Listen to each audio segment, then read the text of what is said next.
One, तीनों लोक में ज्ञान का दान सबसे उत्तम माना गया है। हम याचक हैं, अल्पबुद्धि हैं, आप त्रिकालदर्शी हैं। हमें जिस योग्य समझें वही शिक्षा प्रदान करने की कृपा करें। हमारे कान आपकी वाणी का अमृत पान करने के लिए लालायित है।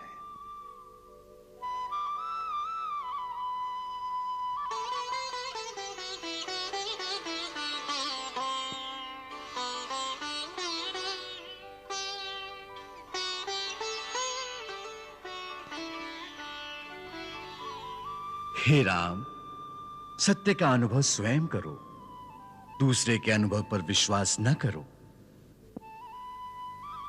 सत्य का एकमात्र प्रमाण है उसका प्रत्यक्ष दर्शन।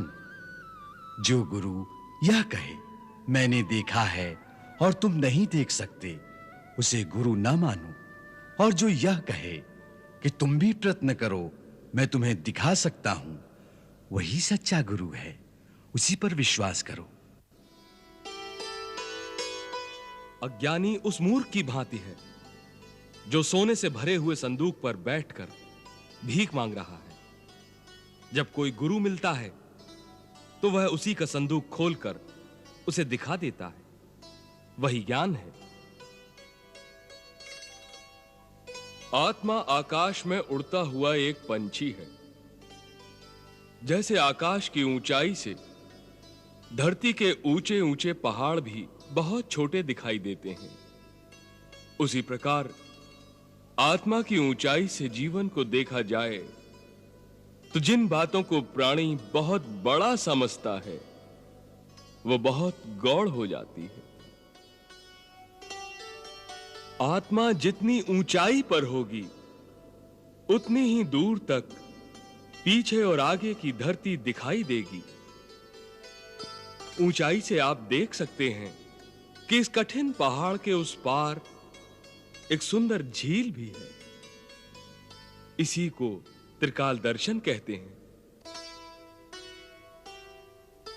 भगवान, वेद और श्रुति के अनुसार सबसे बड़ा धर्म क्या है और सबसे बड़ा दुष्कर्म क्या है? सबसे बड़ा धर्म है अहिंसा, अहिंसा परमो धर्म, और सबसे बड़ा दुष्कर्म है पराई निंदा।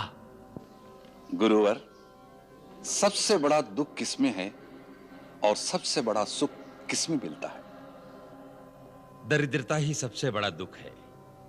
सुख का अर्थ है जहां कोई अशांति ना रहे। सो सबसे बड़ा सुख संत मिलन में है।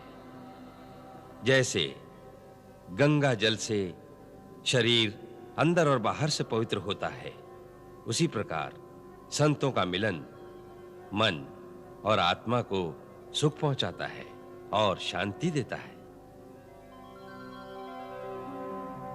महाराज, संत और असंत के क्या लक्षण हैं?